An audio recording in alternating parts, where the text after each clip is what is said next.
And there'll be more joining shortly. Hello, everybody. Hello to, I see a lot of familiar faces, which is fantastic. Oh, Chris, I haven't seen you in a while. Oh my goodness. How you doing, brother? What a nice surprise. All right. Okay, well, awesome. Everybody, okay, it's going to take a couple of minutes for everybody to arrive. And thank you all again for making Wednesday night your networking night. This is so cool. Blake, I'm glad to see you here again.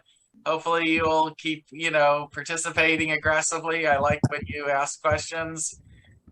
See who else is here. Oh, good. Hello. A lot of familiar faces. Oh, fantastic. I don't know how many people we're going to have after last Saturday's event, which was really awesome for those that attended. It was only focused on life sciences, but we went 2 hours and 40 minutes. It was the longest event we've done as a venture starter community, but it was truly, really a great event. Oh, Luke, fantastic. I'm glad you're here tonight. Luke is a co-founder of this event.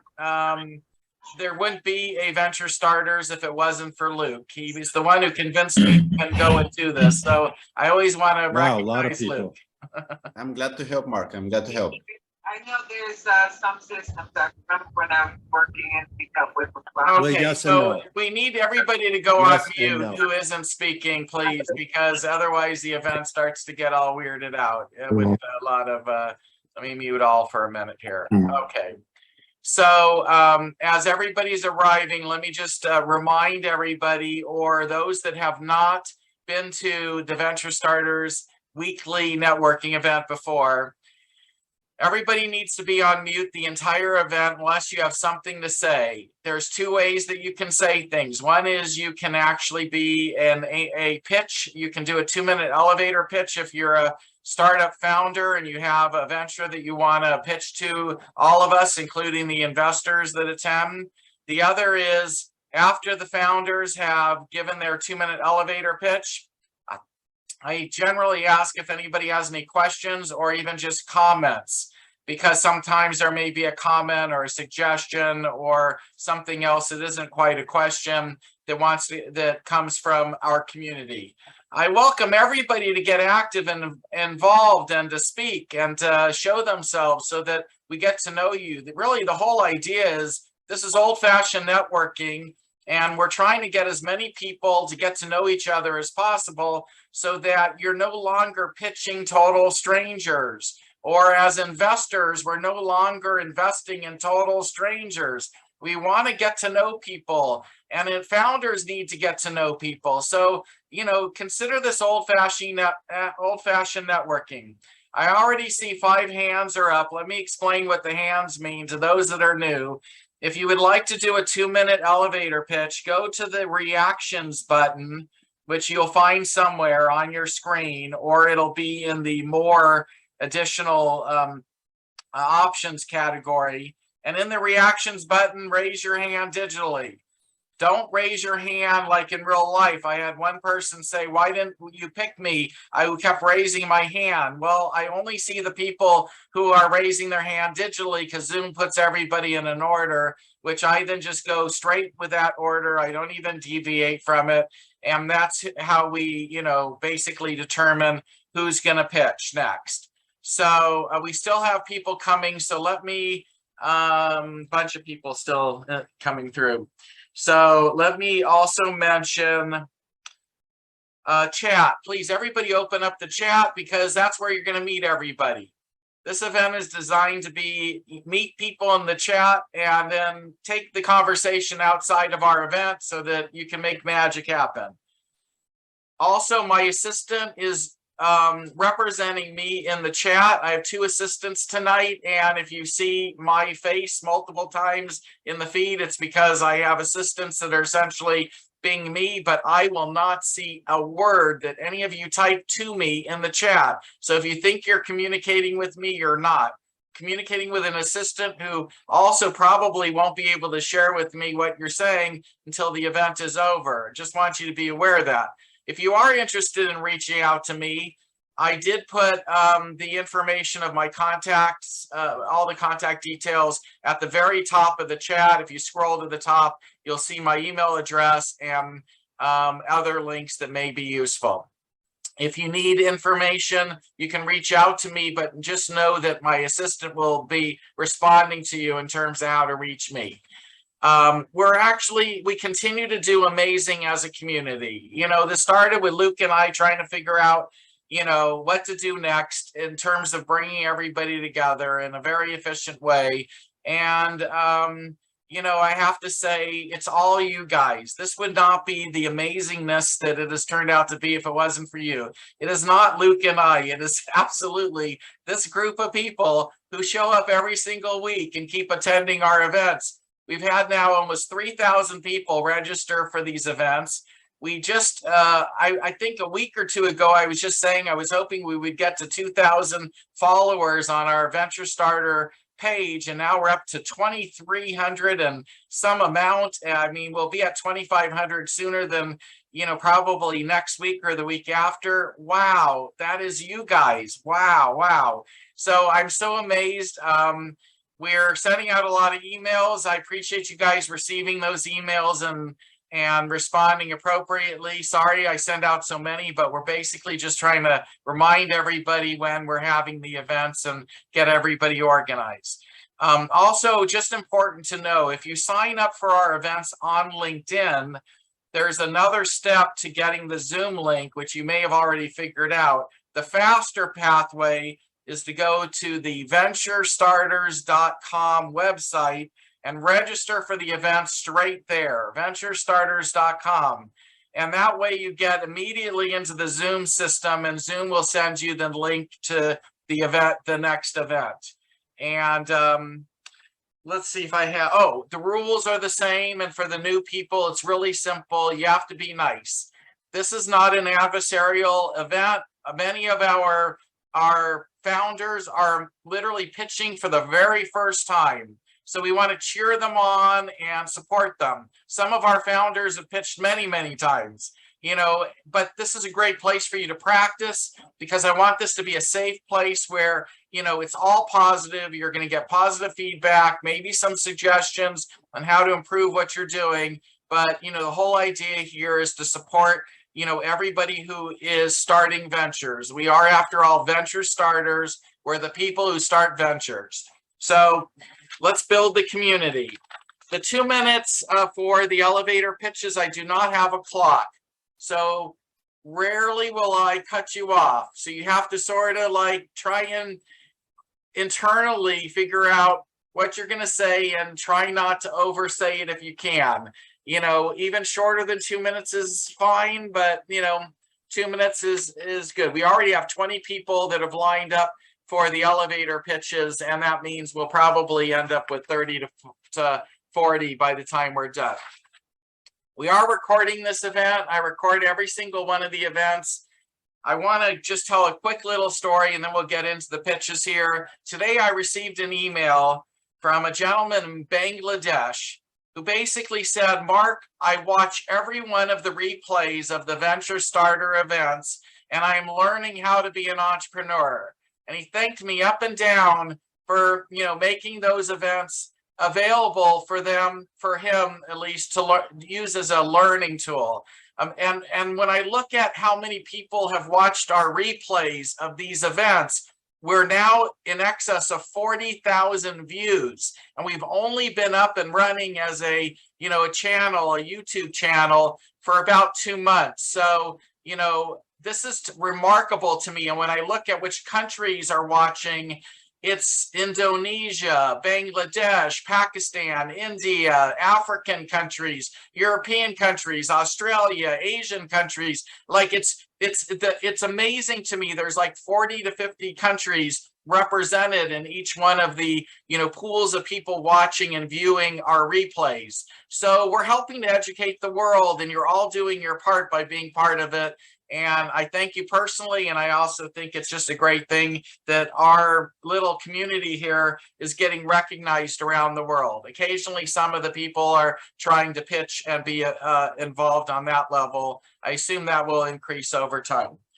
And if you don't want to be involved in the recording, just don't turn on your camera. But if you really, truly want to network, your camera should be on so that people see you. You can always turn it off if you have to eat or if you're drinking or whatever, and this is a casual event, you can, have a beer while you're watching this, kick back and enjoy. There's absolutely no pressure, but it's nice that you're all here. And the other thing I want to mention is that for added networking possibilities, you'll see that many of the folks have put their email address after their name. If you're going to pitch, I'd appreciate it if you'll at least have your first name in the title, so I know what to call you when it's your turn. But you may then want to have your email address afterwards, so that and you can do that. There's 3 buttons above your picture, and it'll give you there's a rename option. Go to the rename option and add your email address after your name, and that way people will find you or be able to reach you, even if they don't do it through the chat. And let's see, I think I'm done with the announcements. Luke, do you want to do a quick announcement on Startup Right? Actually, yeah, I can say a few words about Startup Right. I'm not sure if Nick is here. Is he on the list now or not? I don't know. Nick, are you in the room? I don't see who's there. No, Nick's not in the room yet. So Okay, I think Anna is here. Yeah, Anna is here. She can say a few words about Startup Right. Anna, if please. she wants. Yeah. It's going to be just 2 sentences. Thank you so much, Mark, for having us and for giving us this opportunity to present ourselves. So my name is Anna Koleva from startupbright.com. We organized also pitching events. However, we are allowing for more personalized conversations between founders and investors. And we offer services to startups like interviewing the founders, building their startup online profile, and presenting them to about 200 investors. That's all from me. Thank you. Thank you, Anna. Okay, Luke, do you have anything you want to say tonight? Yeah, I want just to thank you very much for giving us the opportunity to network, and I love that we had about now like more than 3,000 participants on those events, and I'm really excited to see all the pitches tonight. So yeah. Thank you, Luke. And if anybody needs help building a community, Luke is really good at it. He's done an amazing job here for our community, and I thank him on behalf of all of us. All right, so is there anything else I've missed? Perfect. I have to check with my assistants who know better than me. All right, everybody. So welcome to tonight's pitch event, and we're going to start out with our first founder, who I happen to know, and I think he's got an excellent startup for us to listen to. Welcome, Andy. You'll have to get your mute off, Andy. Thank you for this There we go. opportunity. My name is Andy Dan, and I've been playing with electronic warfare and computer architecture and algorithm mapping and cryptography, and yeah. And I have a vision, and I'm not pitching today. I'm actually looking for partners who have the same vision with me. My vision is use architectural security system to replace blockchain. Well, a lot of people would say, "Oh, you're really ambitious." Well, I've seen the blockchain has messed up $14 billion last year, and the cryptocurrency lost almost $9.9 billion. That's incredible and unacceptable. So my security is different from blockchain. Blockchain is a chain. It's a sequential processing, sequential computation. And my security system use AES. It's a parallel processing. It's fast. And blockchain use keys, and keys is very unsafe. Just like March 23rd, and 5 keys has been compromised, and Ronald network lost $600 million. That's incredible. Well, as for the potential of this replacing blockchain, I'm talking about trillions of dollars. Okay, and well, I would like to answer any question you have. So Andy basically wants to replace blockchain, which I've heard him pitch to me, and it's a huge idea. He needs help. So if there's anybody that's in the room that would like to help him, are there any questions that are simplest, not too difficult, that would take a 30-minute answer in the topic? Does anybody have any? Go ahead, please. Sure. What kind of transactions per second can you get with that AES parallel type of architecture? Well, the old record I have was 27 giga per second, and that's almost 20 years ago. And now, since I can do parallel processing, so it should be very, very fast. Okay, 'cause I'm seeing AES actually takes quite some time to encrypt the message. So do you have an actual idea of how many transactions per second, or how long it takes to confirm that? Because there's a lot of hype with Bitcoin too. It's like where Atari's at. And everybody thinks it's God's gift to Earth, and it's really just early in its infancy. Well, the data I gave you was almost 20 years ago, so I can improvise it. I can improve it for AES block. That's independent, so I can do parallel processing. And all I need to do is just arrange the data and go through the crypto engines. Interesting. I think you're onto something, because I'm familiar with the directed acrylic graphs. So that's similar to blockchain, except for they go in parallel too, and they're highly successful. So I'd be interested to hear more. It sounds interesting. Thank you. Okay. Anybody else with a quick question? Meet Andy in the chat. He's a great guy. I've been on a few Zoom calls with him. It's fascinating what he's doing. We're going to move on now to Mario. You're up next. Thank you, Mark. Excuse me. I very much appreciate this opportunity. I can tell you I'm going to talk for about 2 minutes and 20 seconds. So I'm going to go over a little. Go for it. So very quickly, 87%. 87%. That's an important number. That's a percentage of us that prefer to go out, get some air, and physically shop as opposed to buying online. 87% of the public around the world. Hi, I'm Mario Castellanos, and I've created Mystery on Main Street. Mystery on Main Street is a whole new way to bring business back to local communities. Here's the problem. Local small business, the other stores going out of business signs, and mass retailers heading to bankruptcy, the effects of pandemics, and just give up too. Here's a solution.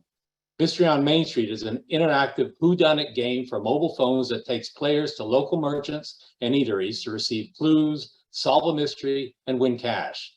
Participating locations are alphabetically listed and displayed with an image, address, phone number, and brief description within the app's map. To play the game, a player must physically visit these locations and correctly solve the mystery through a series of clues. Once all the guesses are correctly made by a player, the winner is declared, and the winner receives a valuable cash prize for solving the mystery. Think of this as Groupon meets Scavenger Hunt and Pokemon Go, but players and participating merchants mutually gain. Moms will use advanced GPS, 4G, 5G technologies and incorporate AR and AI. Verification is accomplished by the use of an AR-enhanced QR code, eliminating any technical issues relating to GPS accuracy. Players pay nothing, and for $100 per gameplay, much less and greater lasting than any flyer, Facebook, or Google ad, will bring and incentivize players into these merchants to look around for a few minutes and maybe win a few $100s in the process. There are over 1 million brick and mortar retail establishments just across the US. The value proposition is simple. Multiply just 10% of every shop in your city, paying $100 per month, then multiply that by just about every neighborhood shopping district on the planet. Now, how many zeros in your bank account as an investor is that? I'm seeking $85,000 with a projected first year full revenue of $12 million. We make shopping fun, exciting, and rewarding for everyone, merchants, players, moms, and the investor in the process. More business, more exposure, less work. We're on a mission to bring business back to the locals. Thank you. Thanks, Mario. Do we have any questions?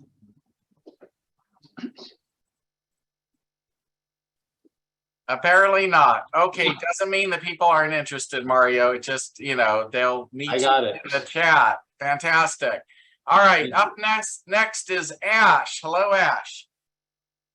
Thanks, Mark, and hello everyone. I'm Ash. I'm from Dhaka, Bangladesh. I'm a founder at White Level, Advert Games for Businesses. What we're doing is quite simple, but before I get into details, let me ask a question and think for a second. When was the last time you watched an ad from start to end without being forced?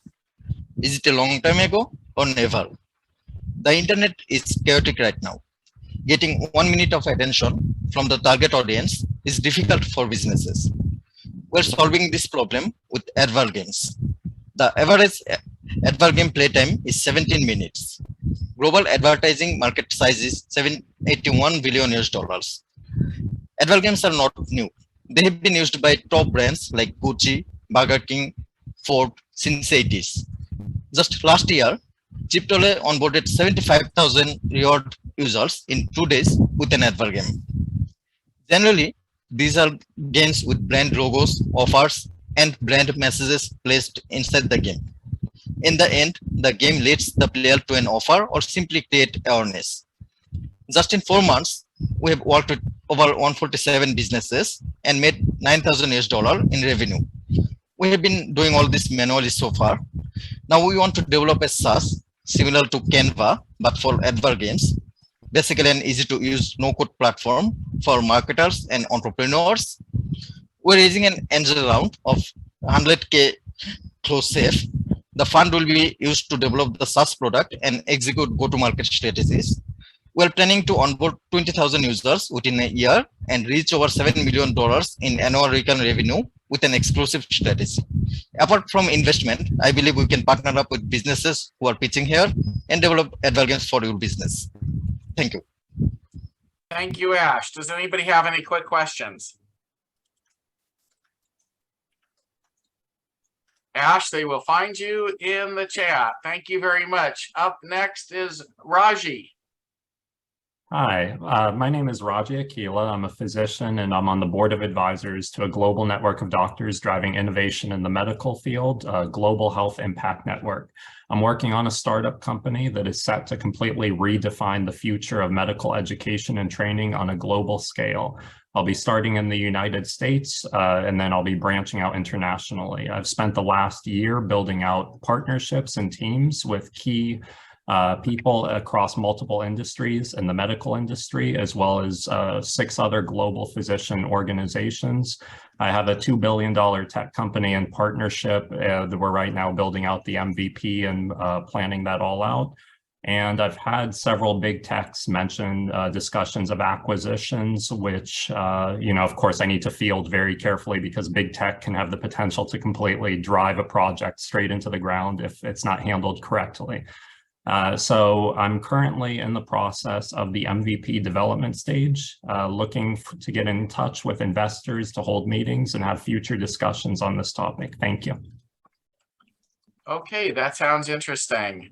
Does anybody have any questions? Sure. I'm just curious, Raji, have you talked to SOSV yet? No, I'm sorry. What is SOSV? I have someone for you. Please feel free to connect with me on LinkedIn. I know someone who might be interested in what you're building. Okay. I'm sorry. I see a bunch of faces. I don't. That's Blake Wind who's talking, but you guys Blake can reach out to you directly in the chat, and that's a great idea, actually. Good thinking, Blake. Anybody else have any questions? Roger, did you explain your business model or did I miss it? The business model, I guess it's going to start off as a B2B, but I want it to go B2B to C early on if possible. So I will be starting with medical school administrators and onboarding a platform into medical schools. Thank you very much. Anybody else? Okay, that was really interesting. I'd like to learn more myself, Raji. Thank you very much for presenting. Up next is Robert. Glad to see you back, Robert. Thank you, Mark. Hello, everybody.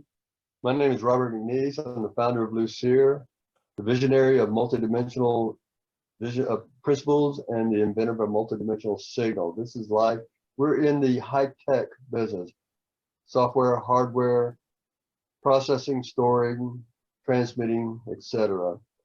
Lucere is looking to raise $7.5 million for the first project that we're looking at is what we term zero seek time technology. It focuses on the storage market. External storage market is about 40 billion dollars. External storage market. And it's huge. Seek time is the largest bottleneck in every computer system architecture. By the way we create a multidimensional signal, we actually eliminate seek time. It's huge. It's about $1 billion problem. We're looking to raise $7.5 billion for an executive team and to bring this project to market. Thank you. That was short and sweet. Thank you, Robert. Anybody have any quick questions? You know, Mark, I'll just use this as an excuse to chime in. Yay. You know, yeah, I mean, so I'm listening with my investor hat on, right? And I think the one thing I would like to just recommend to the people pitching is what I want to hear is what is the problem you're solving and what is that opportunity yield? So it's nice to mention things like market size, the technology, what you've discovered, and from another context, I could have a long conversation around that. But when we're talking about venture pitches and investment pitches, it really starts with, here's the problem I'm solving, and here's why it's such a great opportunity. I'd like some investment money to help build this into something great. So just a thought, Mark. I thought I'd throw that out. Yeah, and it's not to pick on Robert at all. I actually did a video recently on the first sentence in a pitch and what should normally go into it. And I put it on the YouTube channel for anybody who's curious. I'm going to also do a separate video on the second sentence and the third sentence, and, you know, so you can actually round it out. Absolutely not picking on anybody. I just There's no picking on. Robert actually has a fantastic business, and I really encourage everybody to get to know Robert. But the funny thing is that I've observed, and other investors like Keith have observed, is even for seasoned people who are pitching, it's hard to, in one sentence, describe your business. Like, what does your business do? If I just asked all of you, what does your business do? Be amazed at how many, and again, not picking on anybody, how many rambling answers there are that don't really give us enough of the right information or use a lot of buzzwords that are, you know, difficult to interpret. So there's something in the VC world that has been discussed for years, which is called the MOM test. The first sentence in your pitch, essentially, which is supposed to answer what does the company do, it needs to be so dummied down that your mom understands it. So if you're in the IT business, don't use the word IT. Try and describe, you know, like whatever it is. Avoid all of those little catchy phrases and things that, you know, an insider might know, but at least describe in general terms what the company is. And it shouldn't take more than 15 seconds, maybe 20 seconds to answer that question. And usually what it takes is a lot of practice and working it and memorizing it to get it right. And everybody on the startup team, if they're all singing the same words in the same sentence, it's more encouraging to investors that the team is on the same page. Just a tip. And again, you know, thank you, Keith, for bringing it up. I didn't mean to sound like I'm giving a lecture, but I'm sort of interested in this particular topic. You might want to go to the YouTube channel that we started and look at that one video I put up. Mark, Anyway, let me know if you want to collaborate on sentence 2 and 3. Is actually zero seek time. Seek time is the largest bottleneck in every system architecture in computing, in IT. That is a problem that we're solving. It's $1 billion problem. There we go. Yay, Robert. Okay, well, if anybody would like to meet Robert in the chat. Since we have so many people that want to speak tonight, I'm going to keep the event moving forward. So next up is Adolfo. Hello, everyone. My name is Adolfo Mesa Guinea. I am an investor relations manager for Pulmostics Limited here today. The basic problem, and thank you for bringing that up, Mark, the mom test. We at Pulmostics are developing a device that tests for breast cancer early. If you know, and if you don't know, 1 out of every 8 women are going to suffer and die from breast cancer. 2 million women a year are diagnosed with this disease. 500,000 are going to potentially die from this disease if it's not screened early. The technology that Pulmostics is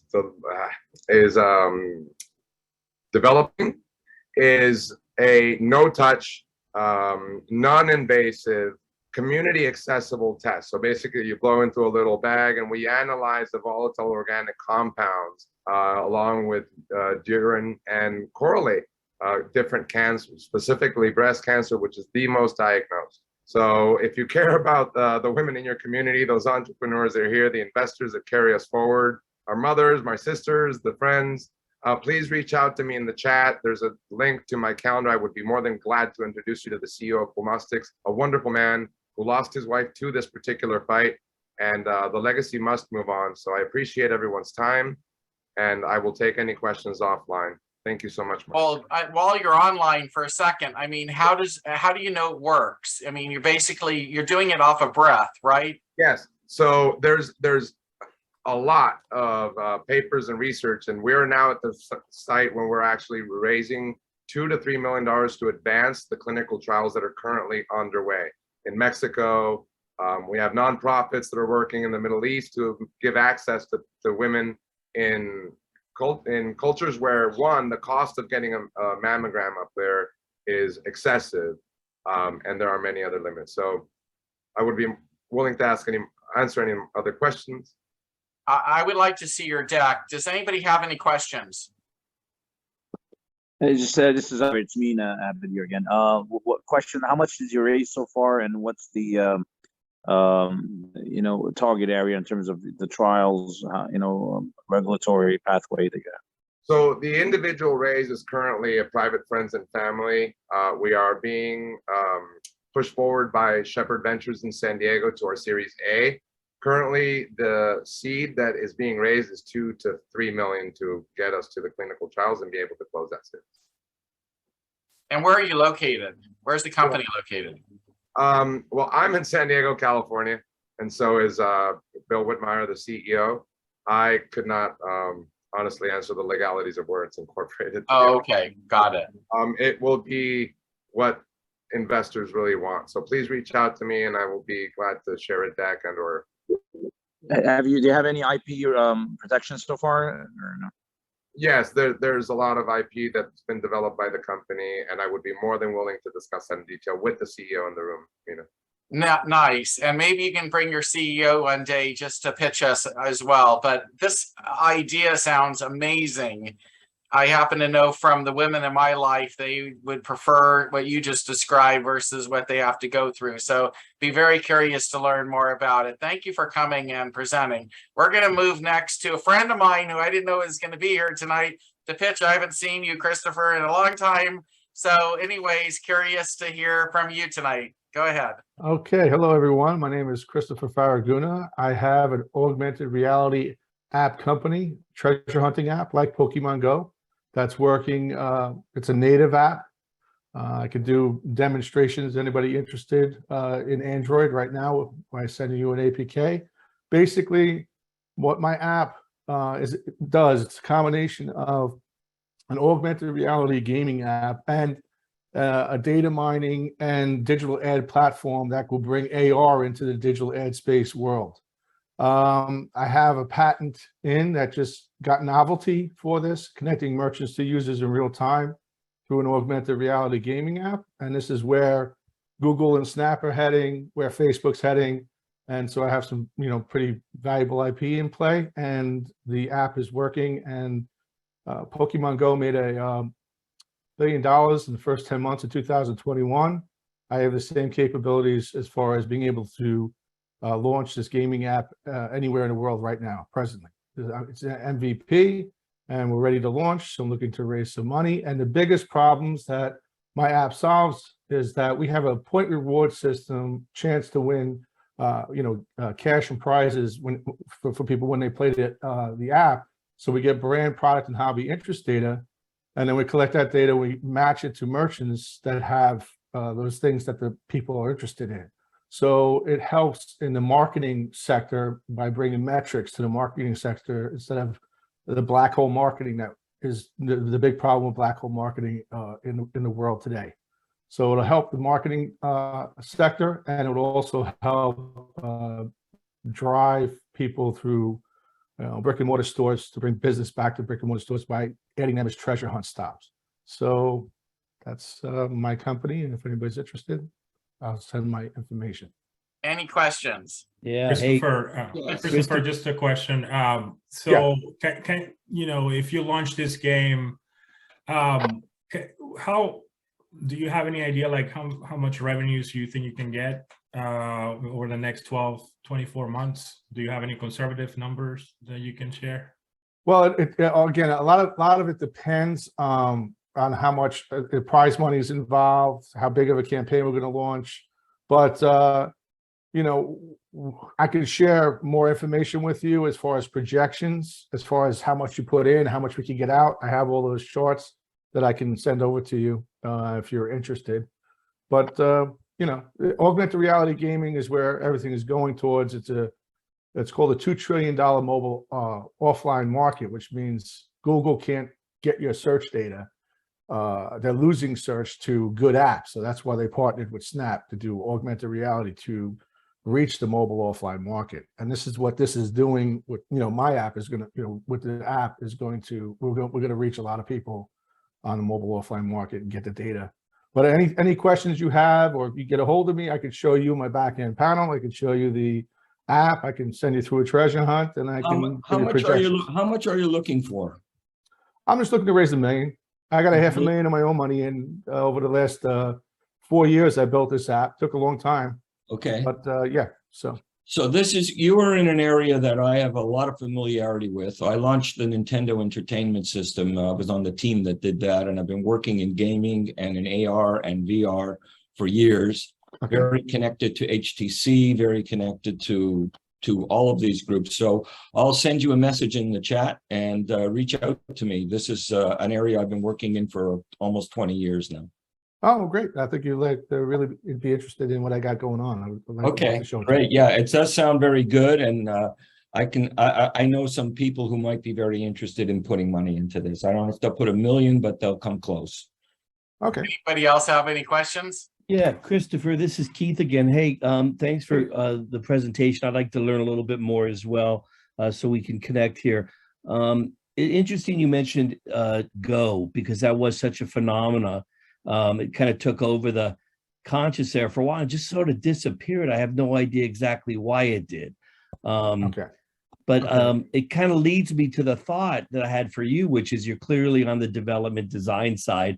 Not to say you don't have the business chops, but just curious, because the next step is going to figure out that route to market, that building those distribution. And the folks you mentioned have amazing distribution channels and tentacles everywhere. So how do you see yourself partnering with some of those studios, distributors, and other parts of the ecosystem? Are you pretty well connected into it, or are you looking to sell the product or license the product to a studio?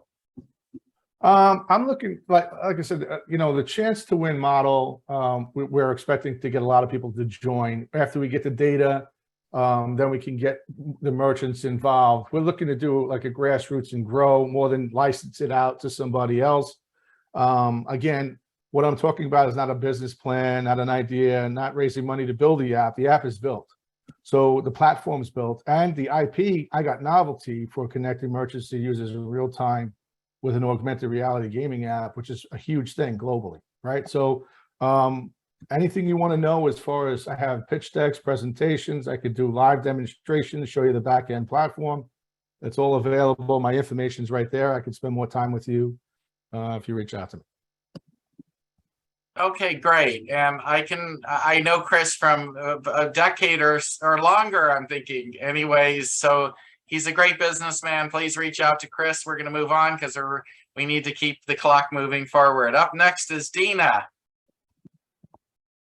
Hi, I'm Deanna Dammers. I work with Kific Biomedical. I'm the VP of Investor Relations. Our wearable device is the world's first biological diagnostic utilizing interstitial fluid versus blood to provide a non-invasive, real-time, and continuous medical grade diagnostic. What that's going to mean to animal health, hospitals, pharma, life sciences, and clinical trials is going to be exponential.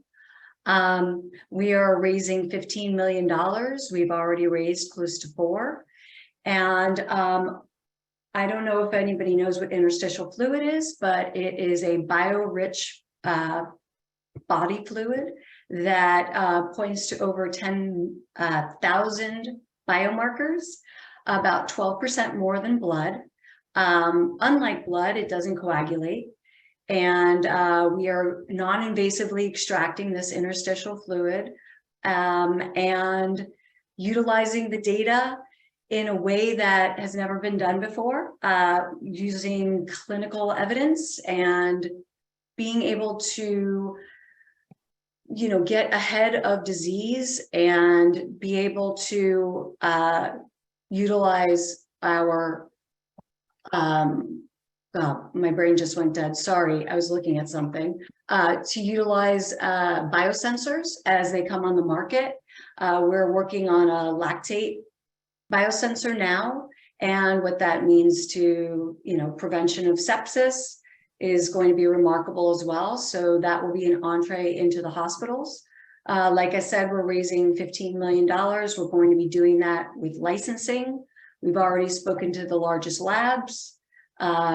We've spoken to we're starting in animal health, so we've already spoken to some of the largest animal health providers, and we're ready to launch this product in about 5 months. We have tons of IP, and we're just looking to finish up our round.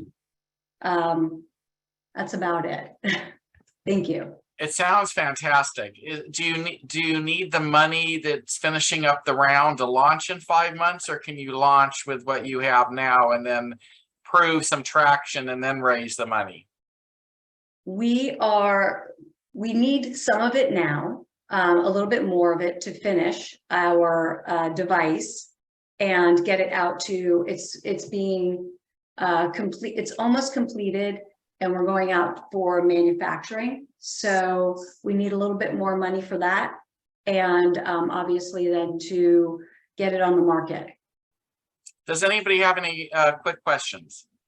Mark, what's the next big milestone if you get that money, and what are you looking for, just so people can see the trajectory? Well, in about 5 months, we'll have our device ready, manufacturer ready. And in about 11 months, the Gen 2 will be coming out. So initially we're going to animal health because we don't need FDA. So we'll be running FDA, going out for FDA while we're already running animal health. And we've already done a POC with a drug diagnostic company and have had success.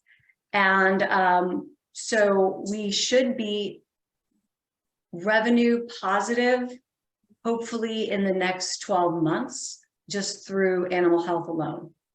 Wow. Anybody else have any questions? Hi, this is Costa Bahal. I do a quick one. Is this a proof of concept that you already have, or the manufacturing includes the development of proof as well, the actual device? Okay, great question. So we already have a device that's made, but it was hand tooled by our founder. and we've proved it. We've shown it works. We went out to San Diego. You guys keep talking about San Diego, and drew interstitial fluid right in front of them.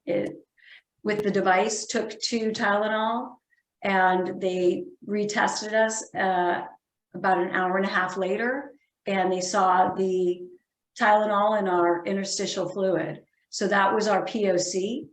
And it was just with another startup that we're partnering with who has a $3 million grant that we are jumping onto. So that's part of it as well. So we're really excited. We already have investment banks excited, and have already received a couple of LOIs that we're reviewing for IPO in Q4 of 2023 or Q1 of 2024. All right, I appreciate that. I'd love to talk to you and see what details would be. I'll send you my information. Thank you. Thanks, Mark.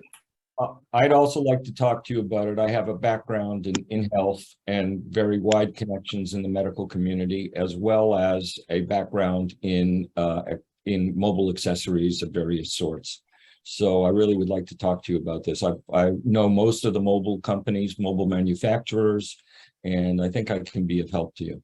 So I'll send you something in the chat, and please just get back to me. Terrific. Thank you. Pleasure to have you pitch to us. Does anybody else have any quick questions before we move on? Then we're going to move on. Thank you. And up next is Andrew. Hi, everybody. I'm Andrew Nahr. I'm CEO and founder of Recody. We're building a SaaS platform to help sports teams, athletes, and entertainers improve their year-round fan engagement, get better data for their fans, and help them generate new revenue streams. We do this by allowing fans to share their favorite memories back to our clients, which then is turned into a variety of multimedia experiences, including digital scrapbooks, AR experiences, and vignettes for scoreboards and live broadcasts. Our system analyzes the stories to create an emotional data profile on each of the fan, and then the team can generate revenue through a variety of sources, including sponsorships, NFTs, and premium subscriptions. We offer a 3-level monthly subscription fee. We have built our product after more than 300 conversations with decision makers and end users at pro sports teams and major college athletic departments. We won a national sports tech pitch competition and recently finished in the top 10 in an innovation pilot program with a major entertainment company. Our management team is made up of more than 100 years of experience in leading digital media and marketing, ticketing and sponsorship, as well as brand building in the sports world.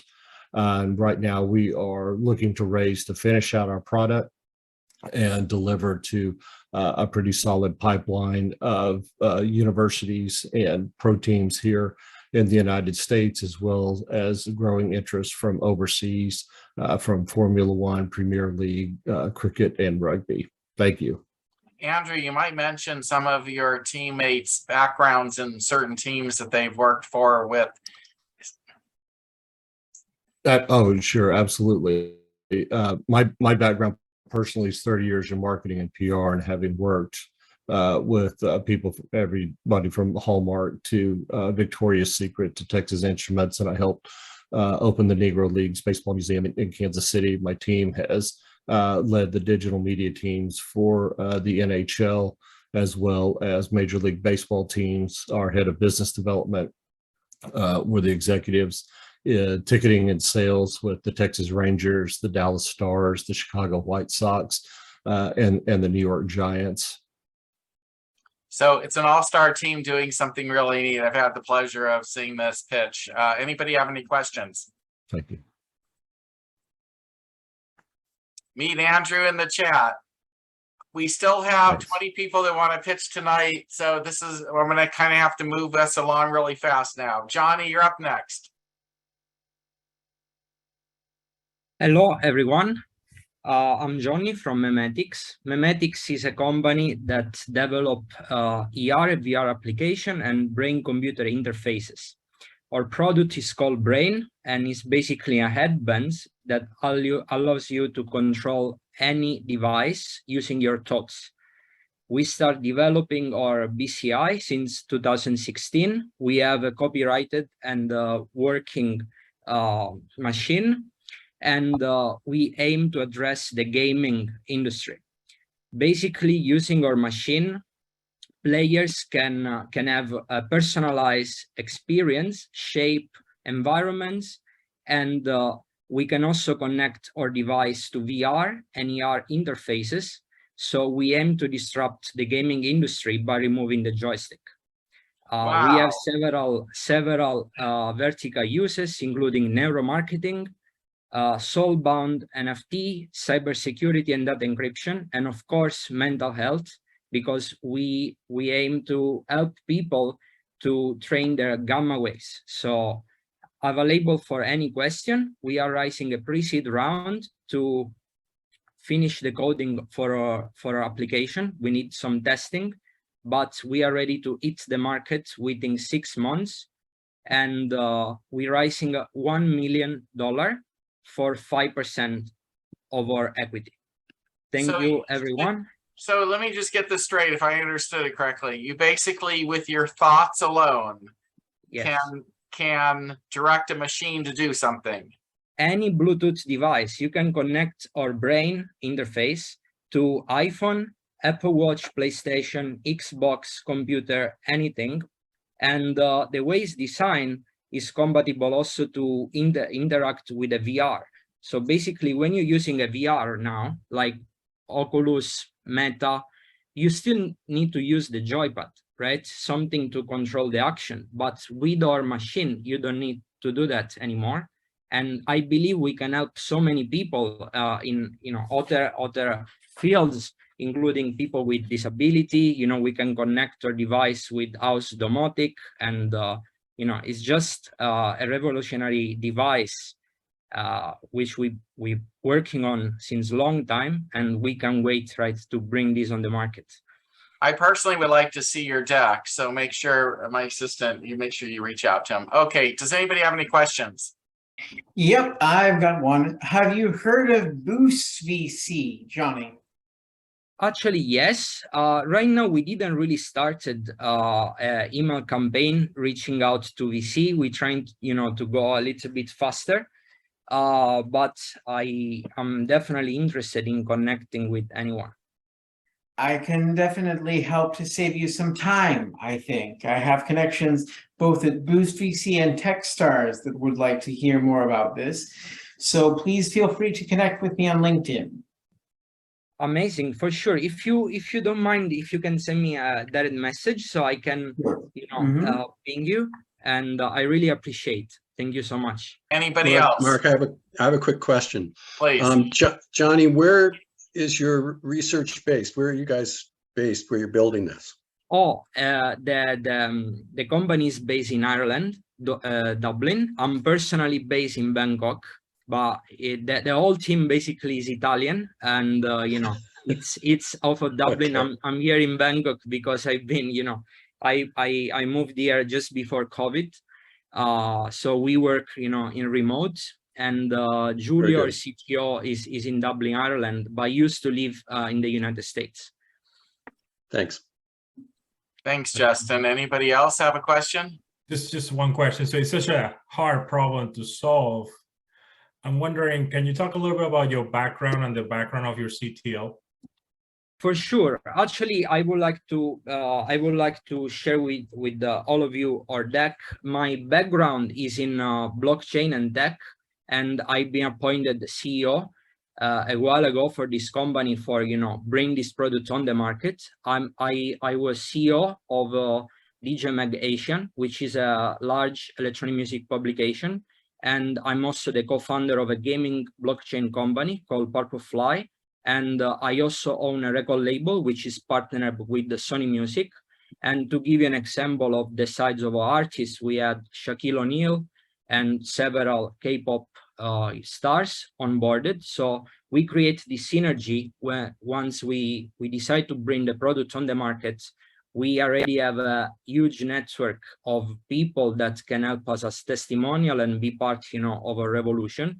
because my plan is to follow the same model used by Beats by Dre, right? That was funded by the Interscope CEO, and then use, their artists to promote the product. They basically place it everywhere. So we aim, to use this synergy between all our previous ventures to help Brain succeed.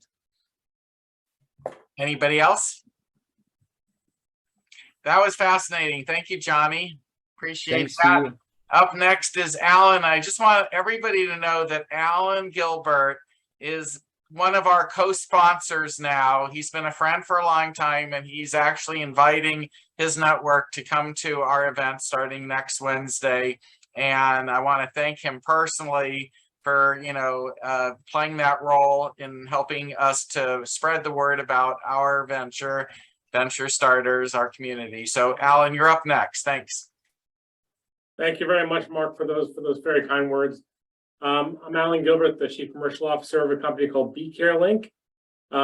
We help multiple sclerosis patients help to manage their disease. So it helps the patients to better manage their disease, and also helps the clinicians to use the app that is given to them to track these patients better. Because typically you see a patient once or twice a year in person, and we now have the ability to see the patient the doctor see the patient much more often using an app in addition to going to see them in person.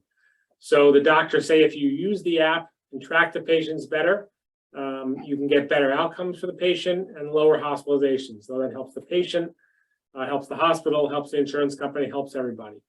We're starting with multiple sclerosis patients and then growing to Alzheimer's, ALS, and then hopefully moving to other neurological conditions. So we're not doing diabetes or COPD or CHF. We're staying in our swim lane. The company was started very sadly. The founder's wife had a medical error happen to her and died because of that medical error. The founder, who's a PhD mathematician, wanted that not to happen to other people, and wanted to be able to find ways to have it work. Thought he wanted to start with oncology because that's what happened to her. But his sister-in-law, who's our chief medical officer, is a neurologist practicing with multiple sclerosis patients. So we decided to start with that and then grow from there. So we're very excited. We're raising an $8 million Series A on about a $30 million pre, and we welcome to discuss with anyone. And again, can't say enough about Mark and his network. And his kindness and his thoughtfulness. He is such a giving person, and I'm just very proud to be his friend. Ah, that was nice. And thank you, Alan, for helping. And by the way, if any of you also would like to help by inviting your first connections on LinkedIn to our events, and you don't know how to do it, let me know, and I will walk you through the process. But we're only this strong and growing this big because of all of you and the help we're getting from people like Alan, who's actually also extremely well connected with investors. So, he may be able to help you with your own projects. Does anybody have any quick questions for Alan? Alan, we're going to move on. You'll meet people in the chat, and we've got a lot more people to do in the last hour here. So we're going to move on to Daniel next. Hi, Daniel. Welcome back. You'll need to go on. There you go.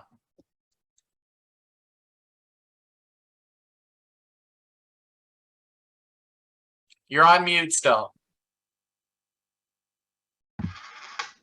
I'm Daniel Clark, inventor of a 3D solar module. So it's a 3D structured solar module that's able to get double the power in the same footprint as a flat solar panel. We use a cadmium telluride semiconductor. So normally silicon has something in physics called the angle of light incidence, which means you need 1,000 watts of sunlight to directly hit that solar cell to get the maximum power out of it. Well, that's not the same case with cadmium telluride, a thin film semiconductor we use. You only need 200 watts of light to absorb light. And so when you have these 3D angles, all of a sudden, wow, we're getting a lot more power than the other guys are getting. We're getting 2 to 3 times more power. Now our technology is patented, it's defensible. We have a defensible manufacturing process. We have a commercialization partner, IMEC over in Belgium. They're the world leader in nanoelectronics and solar thin film. We have a potential MOU with one of the only 2 solar panel manufacturers, Toledo Solar. Our licensing approach our business model is to license our technology, and there's actually a company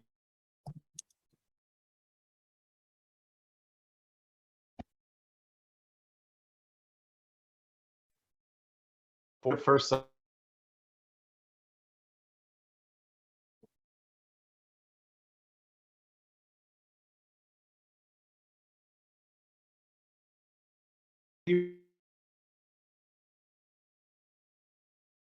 So that puts us at 4 cents to produce. That's actually cheaper than fossil fuel extraction for the first time in history. Shoot. We're able to increase the manufacturing of our technology 5 times larger than First Solar. They're stuck at 6 to 8 gigawatts. And the reason is they're using a rare earth metal called tellurium. It's limited in supply, and they use 50 milligrams while we only use 10 milligrams. So we're able to scale to 30 to 40 gigawatts while they're stuck at 6. Daniel, we're kind of losing your feed, like you're coming in and out. We'll have to get you back with a better feed. I've actually seen this technology. I'm personally interested in it. I might be circling back with him in a few months. Right now, my partners and I are trying to launch building one of the largest solar panel manufacturing plants in the United States. And I have an interest in testing what he's doing. Maybe he'll be able to come back in, and at least you guys can meet him. He has an interesting, sounding technology. We're going to move on. Next is Rahul. Thanks, Mark. Hello, everyone. My name is Rahul. I'm the co-founder of Smarty Pants. We automate nutrition tracking for health and fitness-focused home cooks. Now, 54% of American adults cook at home, citing health as the primary reason. Yet, when it comes to nutrition tracking of home-cooked meals, there's no easy way.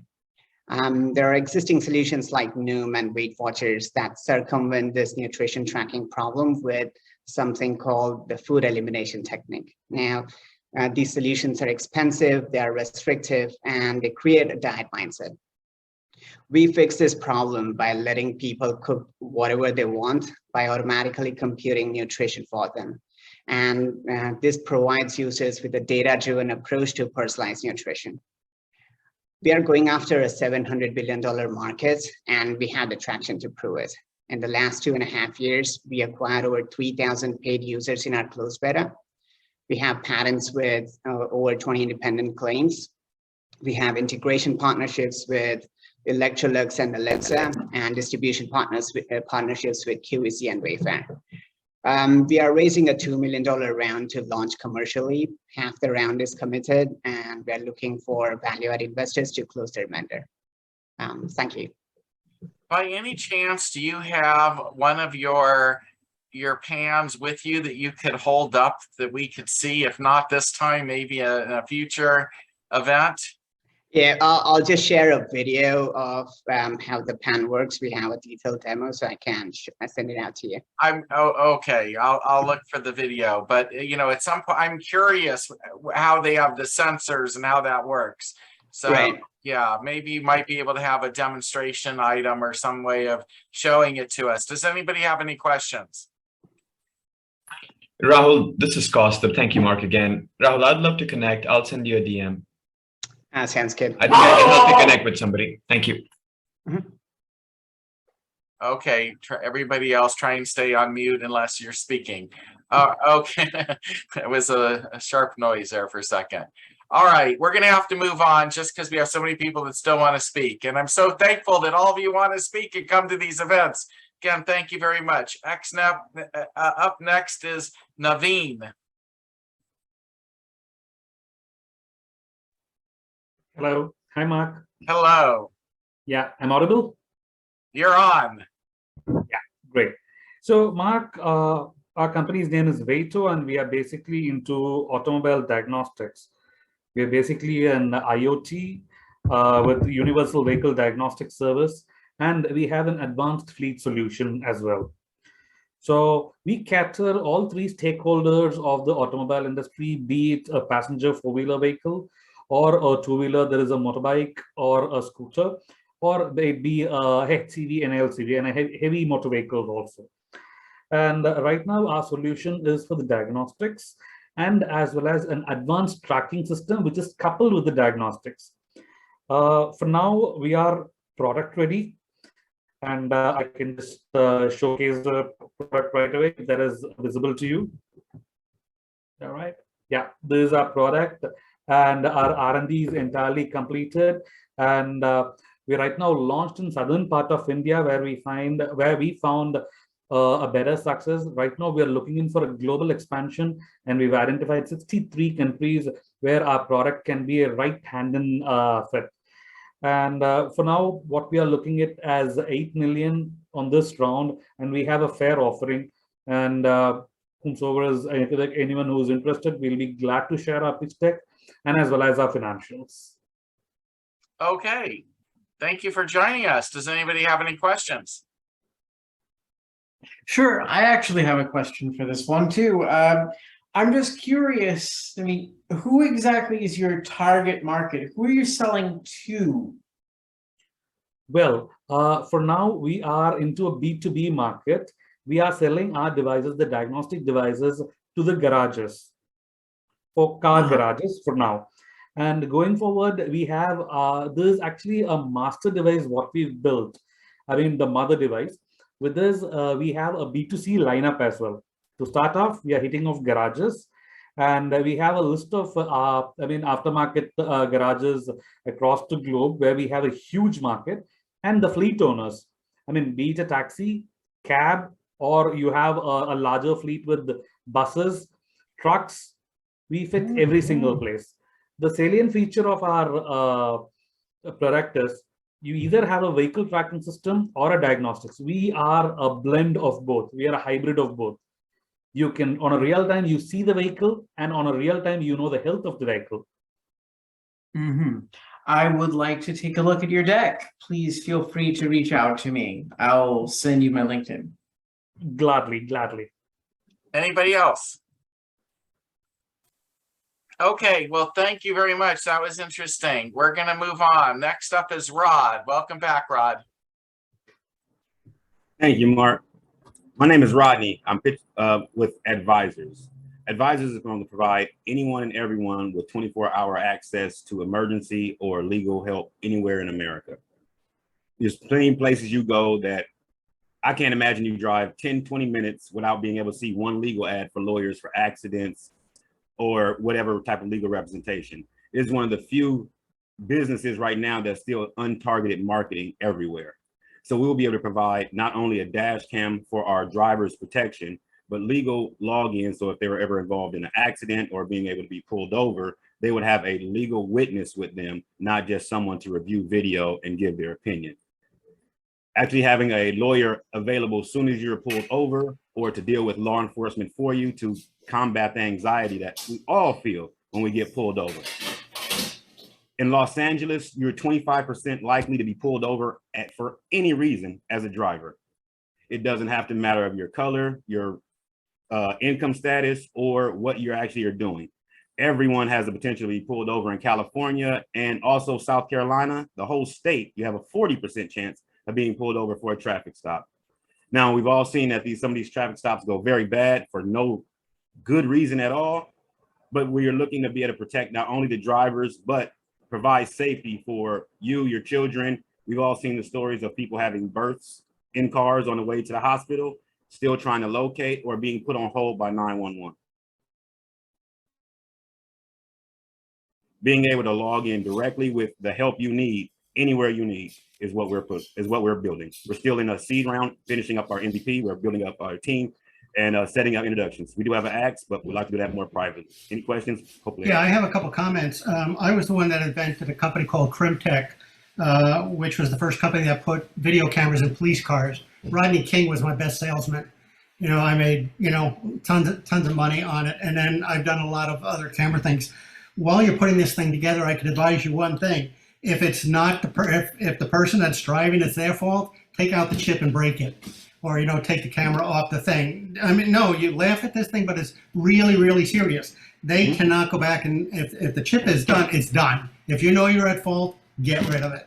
But I do a lot with video tracking and, and such. I'm into a lot of things, but there's some advice. But John, would you? I would love to talk to you. Yeah, would you just spend an hour talking with Rod? He actually has some technical issues that maybe you might give him some suggestions on. Because when I spoke to him, I wasn't able to come up with anybody that he might need and to get his product to the finish line. But it would be great if you could mentor him just a little bit. Oh, absolutely. I love the space. I made a shitload of money out of it. Like I said, Rodney King and that whole thing. Thank you very much. Very yeah. good. That would be helpful. I'm sure Rod would appreciate it. Does anybody else have any quick questions?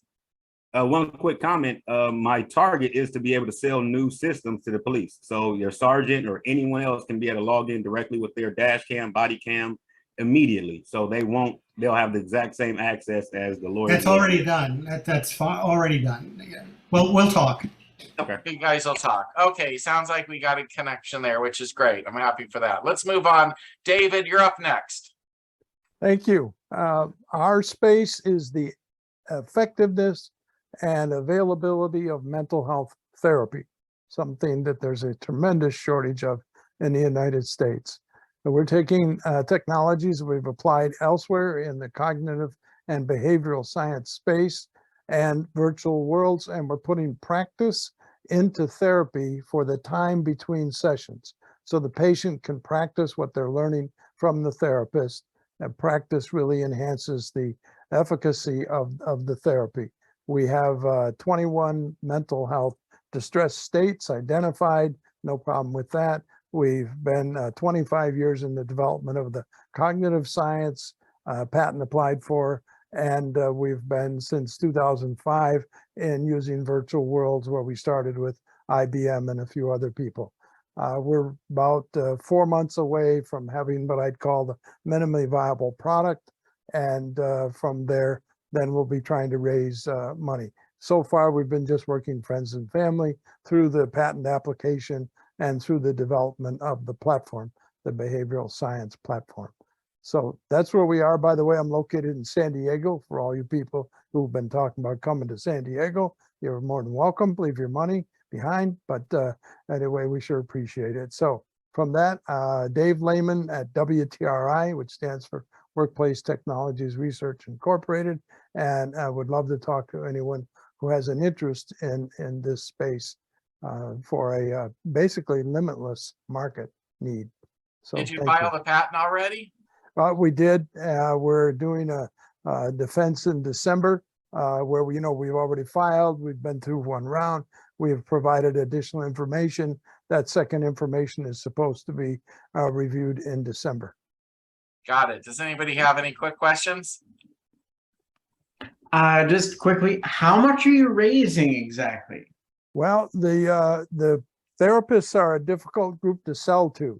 So I'm going to need a substantial amount, probably 4 million to start, because I will not disrupt the career of a competent CEO to bring in and then find out I run out of funding before they have a chance to get any traction.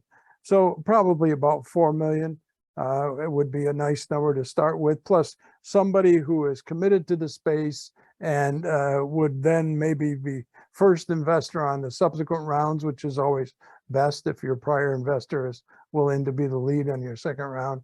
But that's about it. But the therapists are cautious.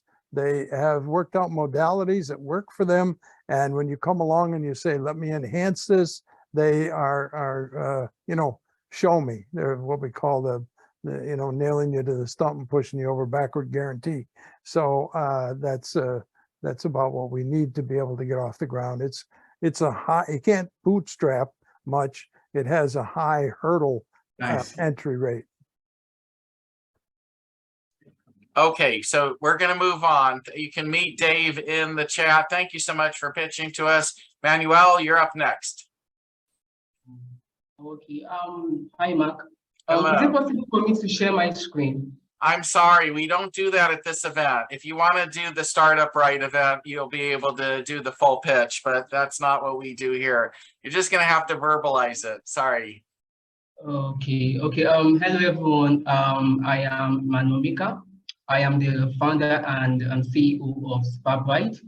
SpaPride is a soap, cosmetic, and personal hygiene care manufacturing company. At SpaPride, we help households and organizations like hotels and restaurants achieve quality, luxury, and hygiene system through our products. And also with the help of our professional experts, and we are going to help hotels achieve quality through our enriched luxury products that will enhance their mundane tasks and impress any customers they have over with their good taste.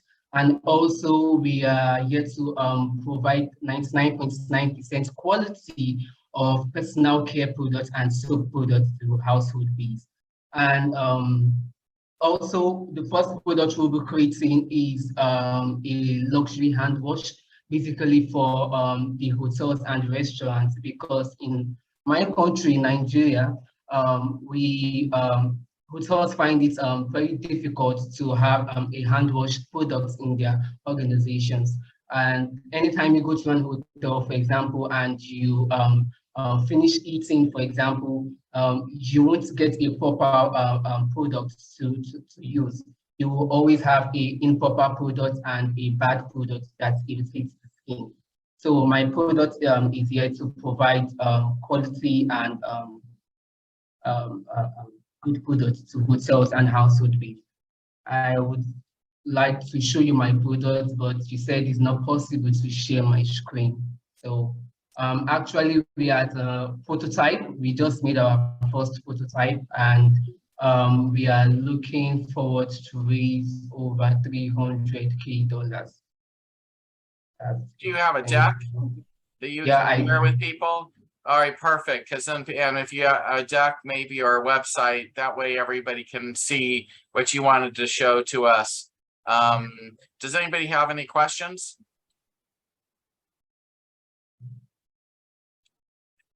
Keep coming back and get to know us, and meet everybody in the chat that might be interested. We're going to move on because I have 11 more people that still want to pitch us tonight. I want to, and by the way, if there's anybody else that's thinking that you want to pitch tonight, raise your hand now, and then we're going to have to cut it off here. So I kind of just need to know who's pitching tonight so we can get everybody in.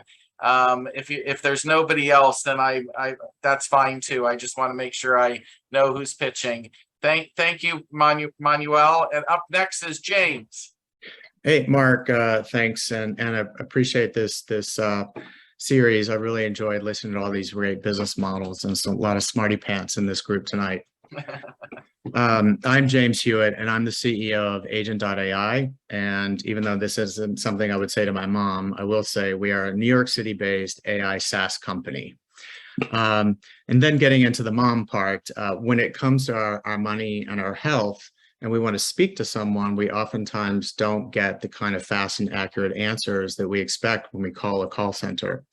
And we have a live call solution that plugs into call centers, and it listens to each agent and customer call and provides real-time prompts and alerts and coaches on the agent's screen so that it can give those fast and accurate answers to bank and insurance companies. We have a proprietary speech recognition model that we built over 3 years, and that's what enables us to understand and react to these more complex kind of customer calls and provide that real-time value to the agents.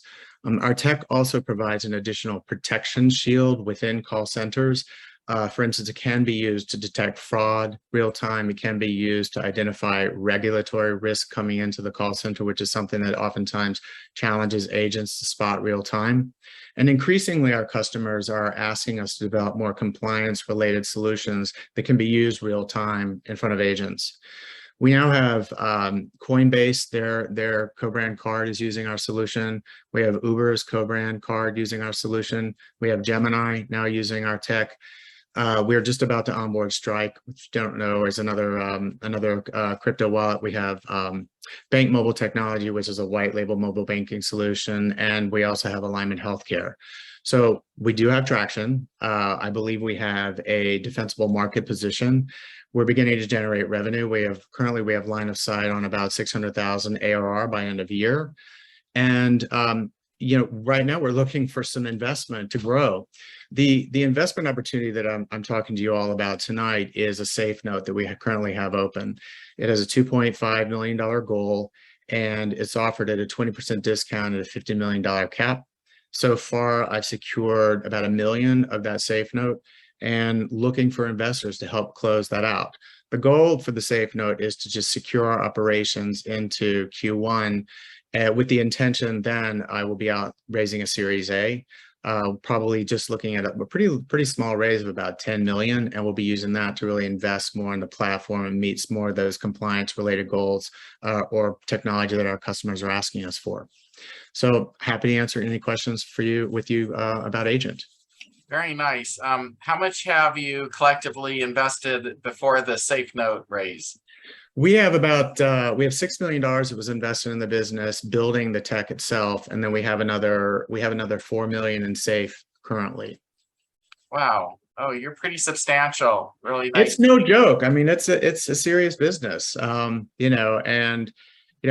talking with safe investors, people really get the fact that we have this defensible position. They're pretty excited about it. Neat. Does anybody have any questions or comments? Yeah, James, remind us of your traction again, please. So right now our ARR is at 400,000, but we actually have pricing proposals and contracts under discussion that I believe we'll have a line of sight on actually does give me a line of sight on about 600,000 ARR by the end of the year. And we have one material client that we believe will be on board in Q1 that'll put us at that $1 million ARR in Q1 2023. We have we have 8 signed clients using our solution right now, and as you know, the brands that we're getting or that we're beginning to collect kind of show that there is a real sort of product market fit. Thank you. Thanks. Just out of curiosity, will you be able to raise prices later? Did you have to start low in order to land these customers? That's a great question. So we actually price per agent per month. The range, depending on the customer, is anywhere from $55 to $75 a month. What we've realized is that we have several neobanks. I didn't mention a neobank is a neobank is a neobank. I think what we're working on is kind of a tier 1 for these kind of banks that actually we can turn them on with kind of a starter kit, if you will, of solutions so they can just go on autopilot. Probably price that lower. For the more complex compliance related solutions that we can implement for agents, that will be pricing at a premium. So we're looking at a couple of different tiers. It's a great question, Mark. Does anybody have any questions? Quick question. Mark. Sorry, go ahead. Let's start with Justin. I'm sorry. Go ahead, Justin. Yeah, it's a great presentation. I just looked at your website. It's fantastic. Who do you see as your chief competitor? We have none. No, that's a good question. So the companies that are in our space, a company like Gong or CallMiner or Balto, those companies tend to be more built for outbound calls. So they may use some artificial intelligence, but it's more for script adherence and scoring and used for quality assurance on the back end to make sure that outbound call center agents are adhering to script. We're built differently. We're built for inbound calls. And that channel is the one that actually has much more complex conversations. So we're differentiated in that way. And then the compliance shield that we add differentiates us further. Okay, thanks. I have one question. Oh, go ahead. I'm sorry. This is Kaustubh Bahal again. I'm sorry. That was actually the start of my question. So thank you. Do you have any competitors that are using your SaaS model? I think it's more of a SaaS model that you presented. And 2, can this be applied broadly to any inbound calls in any subsector or industry, or is it more specific to particular industries? Thanks for the question. Yes, we have other industries of focus. We have a big publishing house that's also one of our customers as well. We can be used for any industry. What we discovered as the complexity as our machine learning has progressed and that we can handle increasingly complex conversations, it's the heavily regulated industries that seem to actually have a real need for what we can bring to the table in terms of real-time identification of fraud detection and compliance adherence and regulatory risk identification mitigation. That doesn't mean that I couldn't take on a travel, someone in the travel category. Or again, we already have someone in the publishing category, so we can handle any industry. It's just part of what we've been asked before is in terms of differentiation. It's these compliance related differentiation capabilities that really do sort of set us apart from the market. But absolutely, if you want Delta Airlines on our platform, we could take that. Thank you, Mark. I appreciate it. I'll be in touch. Sure. James. Sure. Any other questions? Hey, James, just a quick question. Sorry, can you hear me? Yeah, sure. Okay, awesome. So I'm just curious, if you have pretty good line of sight on 1 mil ARR, why not wait until you hit the 1 mil ARR benchmark for Series A? That way you can go on and raise your Series A rather than raising now. Just curious. Yeah, no, and to be clear, the whole point of the SAFE is to just secure our operations so that I don't have to make any sort of pressure decisions around the Series A. I did have a couple of conversations with some SAFE investors that thought they might want to participate in the Series A and rush getting us in front of investment committees, and I want to slow that down. I don't want to do that right now. I want to find Series A investors that are accretive to our business model, perhaps have investments in complementary businesses. I know where this business needs to go, and I want the right Series A money. So that's why I'm trying to defer that as long as possible, so that I can just secure the operations and just run the business. And we will more than likely hit that $1 million ARR in January. So it's a bit of a timing issue, but trying to delay it as much as possible. Makes sense. Great answer and great presentation. Thanks. Thanks. I appreciate it.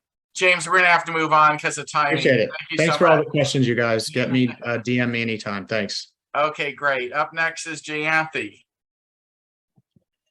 Hi, thank you, Mark. Good evening, everyone. How many of you take care of your parents? Almost everyone. So whomever I have talked to, either a mom or dad or both parents. So what happens is that as they age, they also get into multiple chronic conditions. So it becomes much, much harder to take care of them. I was taking care of my mom. She used to take multiple medications, 10 or more per day. She often forgot her medications and ended up in clinics. So she lives in India and I am here in Boston. So we used to call her every day. I wanted to find a simple solution. I know that the smartphone apps and that things do not work for her. That's why I came up with WatchRx. WatchRx has a smartwatch-based solution for seniors. It has a visual medication reminders. It has a name, image, voice instructions in their own grandkids' voice. And it also has a built-in phone so that for any emergency, the caregiver can call or they can call us. So, and it has a camera for video calls. It also has a GPS tracking. So we provide all the necessary features for tracking seniors, monitoring them, and making sure that they are safe and they can live independently with dignity. So WatchRx consists of a smartwatch for seniors and a caregiver app for the caregivers like me, who can receive emergency alerts and who can communicate with the patients directly on the watch. And we also have a care coordination platform where we will be able to coordinate care between the family caregivers, the patient, the physician, and the nurses. So we also offer remote patient monitoring, chronic care management, as well as transitional care management for hospitals. And we work with providers and hospitals and senior home care centers. We are a B2B business model. Currently, our product is completed and it is ready for marketing and sales. And we do have some of successful pilots and waiting for a few contracts. And we are working with them on contract negotiations at this point. We have a revenue starting this year, and hopefully that we'll be able to grow. We are currently raising about $2 million just to do scale up and growth. So basically the R&D is kind of getting over, and then we want to raise money for business development, marketing, and sales. So it's a solution. We are our solution is patented, and we have got a number of awards starting from the Times, including Boston Scientific, Google, and we have been recognized as one of the startups, top 10 startups in New England area for elderly people, and also by AARP, top 50 innovators in the country. Thank you. I love this one. My wife especially keeps reminding me that this is a really good idea. We've had this problem with our parents as they have aged. The question I have is there a way to verify that they took the right drug or that they took the medication, other than just to let them know that it's time and remind them that they took it? We do have a feedback mechanism, so they have to definitely tap, and then we provide alerts showing when the reminder was displayed, when it was acknowledged, and if they did not acknowledge, we repeat every 15 minutes until they acknowledge, almost for an hour.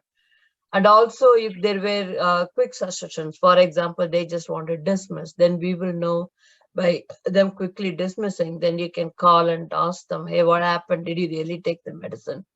So it's more for an accountability and a feedback loop for caregivers to check on that they really took the medicine.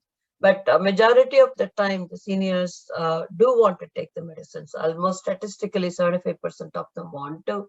They either get confused and take a wrong medicine, or they don't take the medicine. So that way, this one prevents those errors. But definitely, there is a caregiver feedback loop to check on them. Jayanti, did you send me your deck? Yes, Jack. Yeah, I did. Okay, I think I got it. I've just been backed up with some holidays this week, but I'll catch up to you. And I'm really absolutely. interested in what you're doing. And I told you before, it's a phenomenal idea, and I've just been through that whole experience myself. Finally got her into elder care in Montreal, and now she's being properly looked after. But at home, it was just an impossibility. It was just very hard. Went through the same thing you did.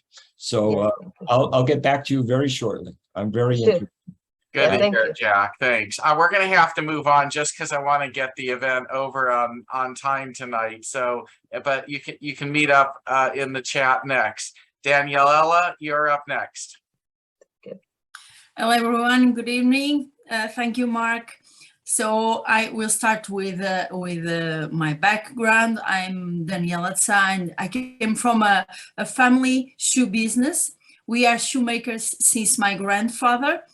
And along the way, I realized how polluting is the fashion industry. So I started to create my own concept of fashion. I created Naja Fashion, which is a luxury sustainable brand. And at this point, we were nominated for excellence fashion brands, which put us side by side with brands like Louis Vuitton. Our main focus is to bring new solutions for materials. Like the next one, we are launching the collection with shoes collections with soles made from hospital waste. And we are concerning the competition. We are really focused on the luxury market. Luxury market. We have R&D department with new developments for materials, and we have our own circular method, circular economy method, and the market, it's huge. Now it's evaluated for 7 billion, and by 2030 we are aiming to have a revenue of 20. Lap cloth नहीं है जो lap cloth? ये जो lap cloth no? Can you hear me? And for by 2030 we are aiming to have a revenue of 200 million. And yes, this is our project, and growing a lot, and at this point really getting a huge goal of being side by side with brands like Louis Vuitton, but with a sustainable and vegan concept. Great. We're running out of time for questions. Mark, can I just make one comment very quick? Real quick. Okay. Danielle, I love what you're doing. You've done a lot of work in luxury branding. We even have an office in Paris. So I will give you my information in the chat. Okay, and, thank you, Jim. and send me your stuff. I'm very interested. Okay, Okay.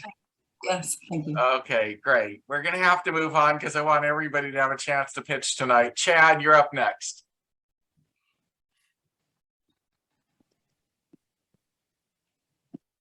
Thank you, Mark. My name's Chad Walker. I'm the founder of the Clientele app, where our goal is to make sure no contractor has to make the choice between paying his workers and paying his own bills.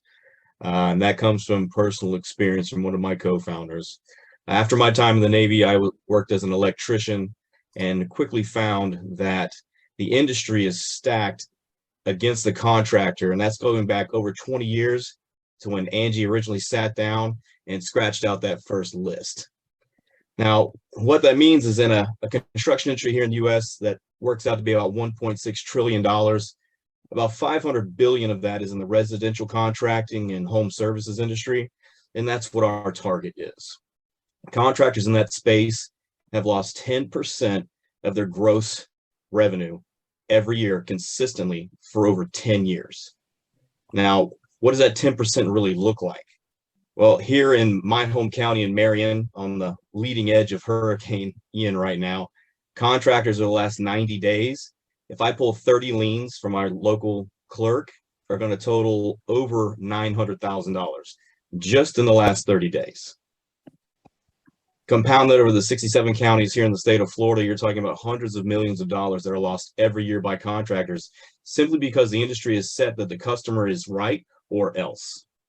So what we have sought out to do is just level the playing field for contractors. And the way we've done that is we've created a mobile first platform that allows contractors to rate their experiences with their customers, as well as pull public lien records to show a payment history for customers. Now, with our new data partners, we can actually track a customer based on name, address, phone number, email to all of their previous addresses. And we go back 10 years through lien records. So I can find out if someone has paid their bills in any county they've ever lived in the state of Florida in the last 10 years.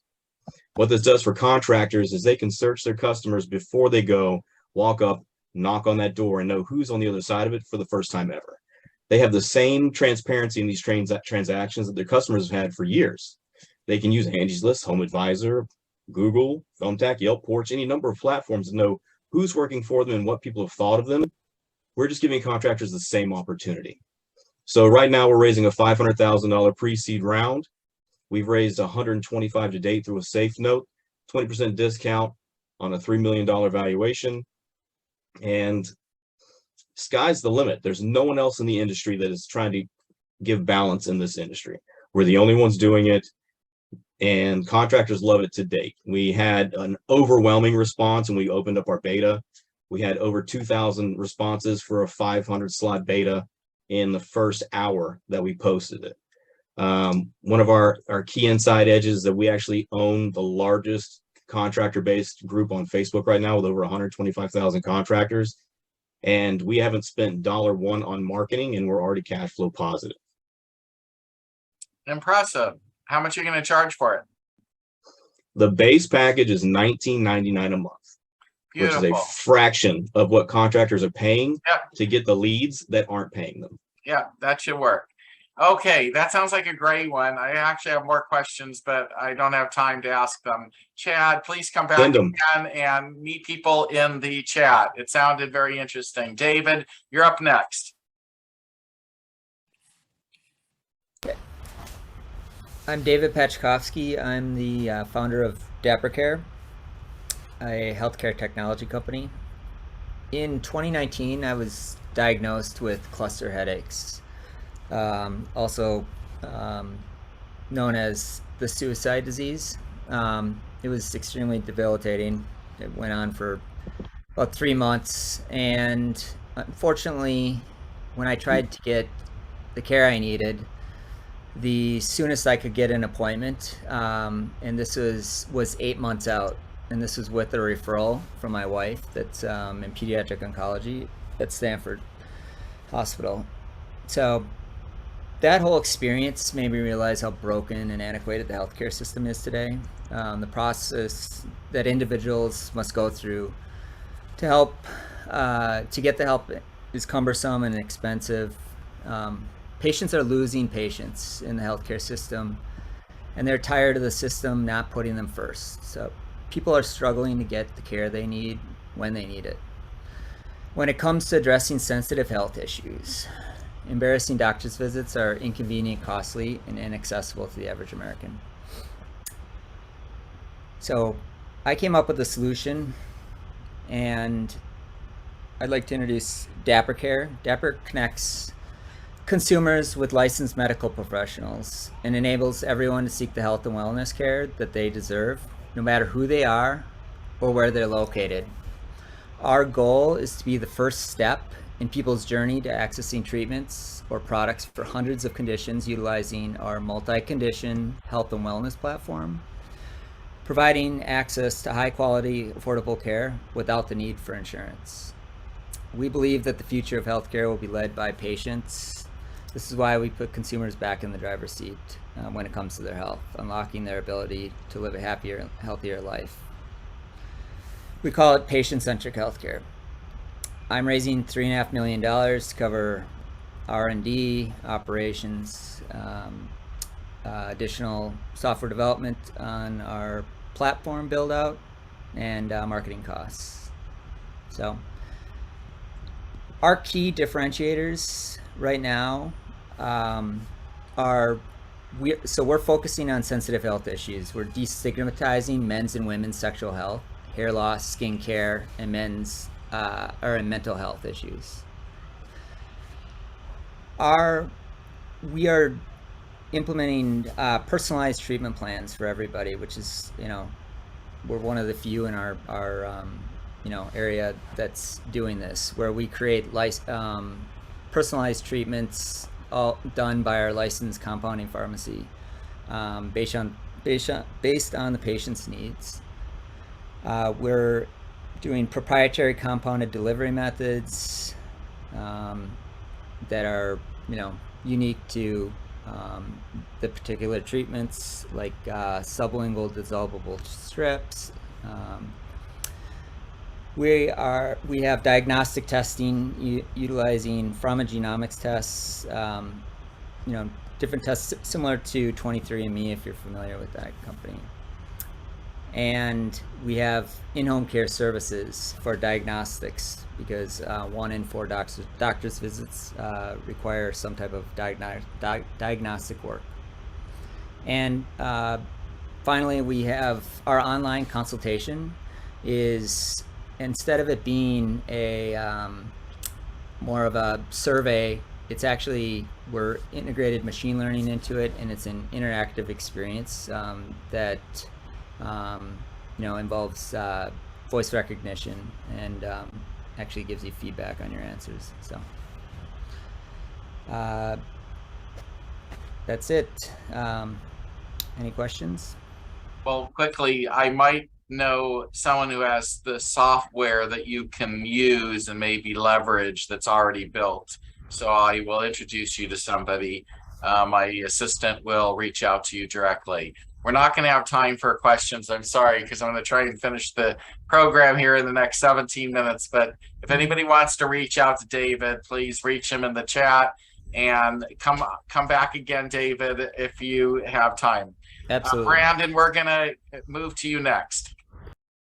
Alrighty, hey everybody, I'm Brandon Gann, founder and CEO of Sapy.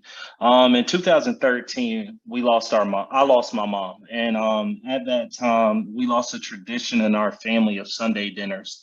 But apart from that, my mom rarely ever cooked, and so we ate locally all the time. We knew all the local areas, the local businesses. We constantly went to those places and supported those businesses. And I learned at an early age that food connects people. However, today, if I wanted to, eat locally, I'd find myself either on Yelp or Google Maps, something of that nature. But every year there are over 100,000 businesses that you'll never find on those apps or those platforms, and it's simply because they're new or emerging. Sapy opens the door to those businesses. We're the first online accelerator for food startups. What we do is we have a food ecosystem of over 3,500 members, but even better, we have a marketplace app that connects foodies with new food startups in their area. And we're talking at-home chefs all the way to startup restaurants and food trucks. We're really bridging the gap in eliminating those barriers to entry to those businesses. Our app is live. We've launched. We have over 200 members, 10 kitchens. Officially, we're launching next week in Austin, Texas. We are raising a pre-seed round of $550,000. And what that's going to do is that's going to get us to 70,000 transactions, or a little over $1 million in the next 12 months. I'd love to talk to you further. I just put my information in the chat. Thank you, Mark, for this time. Thank you, Luke, for the invite. All right, Brandon, great pitch, and keep coming back and meet Brandon in the chat. Let's move on to Ren.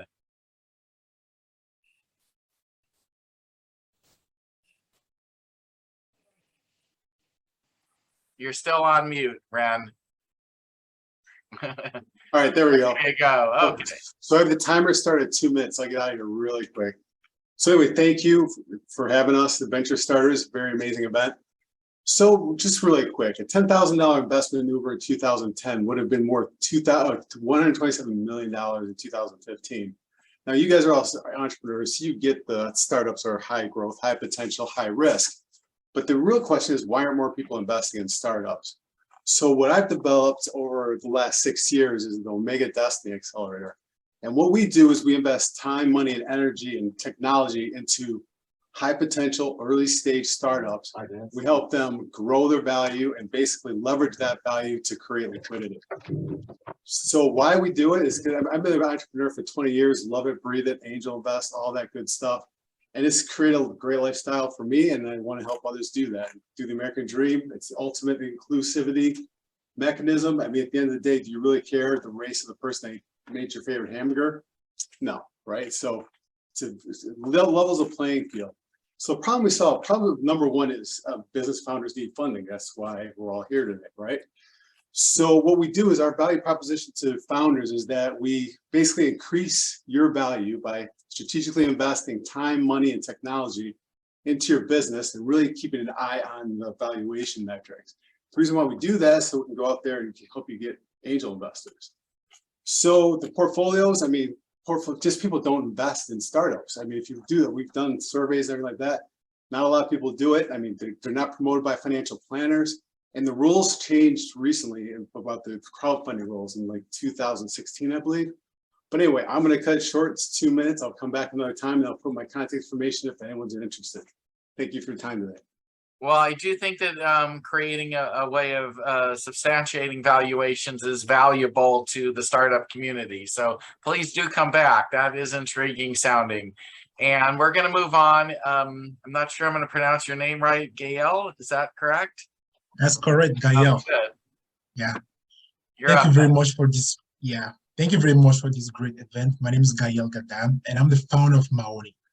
See, a few years ago, I met a beautiful woman, a very hardworking woman. She's a single mom of 2, full-time nurse, and she still runs a sidekick business. So at one point, she wanted to go into business full-time, and for that, she needed money, a loan. She went to every bank and credit union in town and couldn't get any loan. She went to every lender in town and online, no result. Why? Because she didn't have the best credit score. She didn't have the highest revenue. Plus, many of those lenders don't even finance new businesses anyways. Finally, she went to one bank, the one and only that will give you a loan, regardless of your credit score, regardless of your income, and many times at no interest. That bank is the Friends and Family Bank. Today, thanks to her friends and family, she's running a successful business, creating jobs for her communities and wealth in her community. And just like this woman, there are 100 million people in the US today that cannot get a loan in the banking system because they don't have the best revenue, they don't have the highest credit score. And all of them go to that same bank, the Friends and Family Bank, to be served. Now, let's face it, it's not the safest bank. The last time you give a loan to someone, did she pay you back or did the person pay you back?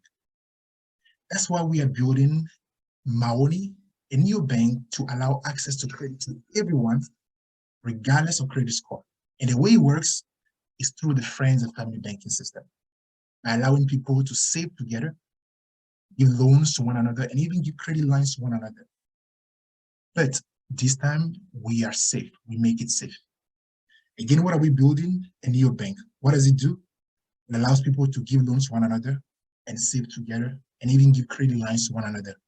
How is it different? It's safe. We make it safe by allowing borrowers to pledge any digital asset they have as collateral. So I get a loan from you, but I can use a stock, a bond, or cryptocurrency as collateral. And if I don't have those, I can always use any social asset I have as collateral. Another friend or family member as collateral. We usually call it co-signers, right? We call it at Maoni social collateral. So currently, we've done hundreds of interviews and focus groups to build this value proposition. We built a prototype that we have used, tested. We are launching our first product end of October. We are launching our lending product end of December, and a full suite of banking products first quarter next year. And currently, we are raising 500,000 on a safe note. Our team is a team of seasoned executives, both from the startup and the financial services industry. And so happy to talk further to anyone who's interested in learning more about our raise and our digital bank. Thank you. A great pitch, very interesting, definitely helping an underserved community. So I'm all for learning more about it. Very interesting. Arthur, you're up next. Great. Thanks, Mark. It's great to meet you all. So I'm Arthur from Octify, and right now we're raising a pre-seed round, and we have over 50% of the round already committed. So if you are a pre-seed or an early stage investor, we'd love to talk to you about fitting you in the round after the pitch. But first, to give you some background, so the problem that we're solving here at Octify is nutritional awareness. And it's no secret that poor diet is the leading cause of death and preventable disease in North America. Rahul actually touched on this earlier on in the meet. I don't know if he's still around. But yeah, basically that's why between 10 and 24% of all Americans track their nutritional intake and their meals on a daily basis, because it's proven to work. People that track their meals on a regular basis, they eat healthier, they feel better, and when dieting, it's proven that they're twice as successful. So the big question is, why doesn't everyone track their meals? Why doesn't everyone do this every day, right? And the answer to that is because most people just simply don't have the time or the effort to track all of your meals every single day. In fact, 90% of people that try nutrition tracking apps like MyFitnessPal or Weight Watchers, 90% of them quit within the first 2 weeks simply because it takes too much time and effort. So that's why here at Octify, we make the Macro Lens. The Macro Lens is a pair of normal looking prescription glasses that uses computer vision to automatically track all of your meals and nutritional intake throughout the day. Wow. It does this completely in the background, and it's designed specifically for the 48% of the population that already wears prescription glasses. Not only that, but the Macro Lens can also be fully covered by vision insurance. So if you're someone that already wears glasses on a regular basis, then you can pretty much seamlessly integrate this into your life without skipping a beat. So if you couldn't tell already, I'm actually wearing the product right now. We already have the hardware and machine learning algorithms built. We also have a circuitry manufacturer, a glasses frame manufacturer, and a prescription lens manufacturer already in place. So all that's left is setting up an assembly line to take and bring together all of these components and expanding our software development team so that we can support rapid growth. So that's why we're raising a 400K pre-seed round right now. And we're moving really fast. So we already have over 50% of the round currently committed. So if you're excited about what we're working on, then please reach out to us. Thanks, everyone. Intriguing. I'd like to see the deck. I'm sorry we don't have time for more questions, but that was a great, very intriguing pitch. We're going to move on to Sean next. If anybody has questions for Arthur, please reach out to him in the chat. Go ahead, Sean. Thank you. Thanks, Mark. This is the first time.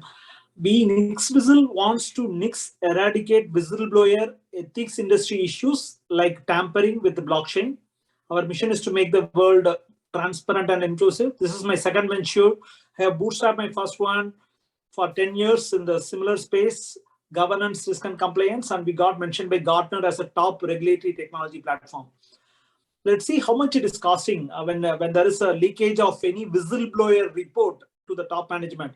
In the case of Boeing, there was a $2.5 billion penalty. In the case of Theranos and Uber, WeWork, we have seen all the founder CEOs getting sacked, and banks have paid $336 billion in penalty due to whistleblower reports since 2000 on 7,024 reports.